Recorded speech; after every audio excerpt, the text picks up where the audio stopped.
You took out a full-page ad in major U.S. newspapers last year criticizing U.S. foreign policy. What would you do differently, Donald? I'd make our allies, forgetting about the enemies you can't talk to so easily, I'd make our allies pay their fair share.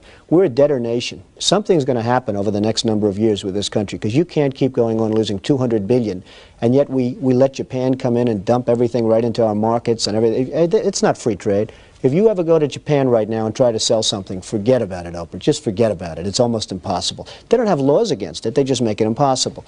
They come over here, they sell their cars, their VCRs, they knock the hell out of our companies. And, hey, I have tremendous respect for the Japanese people. I mean, you can respect somebody that's beating the hell out of you, but they are beating the hell out of this country. Kuwait, they live like kings. The poorest person in Kuwait, they live like kings.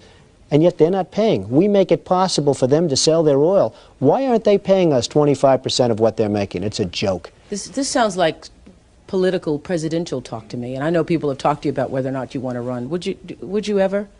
Probably not, but I do get tired of seeing the country ripped off. Why would you not? I just don't think I really have the inclination to do it. I love what I'm doing. I really like it. Also, it doesn't pay as well. No, it doesn't. But, you know, I just probably wouldn't do it, Oprah. I probably wouldn't, but I do get tired of seeing what's happening with this country. And if it got so bad, I would never want to rule it out totally, because I really am tired of seeing what's happening with this country, how we're really making other people live like kings, and we're not. What do you think of this year's presidential race, the way it's shaping up? Well, it's going to be very interesting. I think that probably George Bush has an advantage in terms of the election. I think that probably people would say that he's got like that little edge in terms of the incumbency, et cetera, et cetera. But I think Jesse Jackson's done himself very proud. I think Michael Dukakis has done one hell of a job.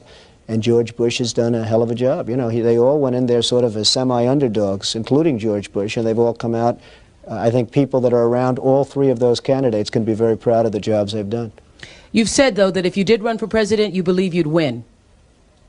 Well, I don't know. I think I'd win. I tell you what, I wouldn't go in to lose. I've never gone in to lose in my life. And if I did decide to do it, I think I'd be inclined, I would say that I would have a hell of a chance of winning, because I think people, I don't know how your audience feels, but I think people are tired of seeing the United States ripped off. And I can't promise you everything, but I can tell you one thing, this country would make one hell of a lot of money from those people that for 25 years have taken advantage. It wouldn't be the way it's been, believe me.